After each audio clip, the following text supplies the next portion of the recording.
Friends, আশা করি ভালো আছো। আমিও ভালো আছি। আজকে সন্ধেবেলা বাজারে গেছিল আর একটু মোমো নিয়ে এসছে এই যে। আর আমার মেয়ে আবার একদম মোমো খেতে ভালোবাসে না, কিন্তু আমার খুব ভালো লাগে।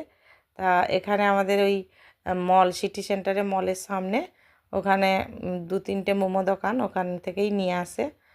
তো যাই হোক, মোমো খাওয়া হয়ে গেছে আর এখন প্রায় ঘড়িতে 8টা মতো বাজে। আমি রাতের জন্য রান্নাটা বসেছি। রাতের রান্না বলতে এক আধ দিনই মানে ইচ্ছে করে একটু ভাত খেতে ইচ্ছে হলে করি।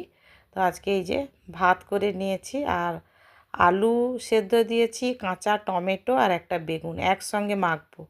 ভাজা লঙ্কা আর কাঁচা পেঁয়াজ দিয়ে ভালো করে মেখে নেব। আর যেহেতু প্রচণ্ড গরম, তাই গ্লাসের পেছন দিয়ে ভালো করে থেতলে দিয়েছি।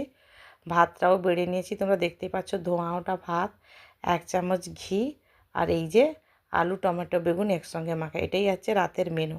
যদি ভিডিওটা ভালো লাগে লাইক কমেন্টস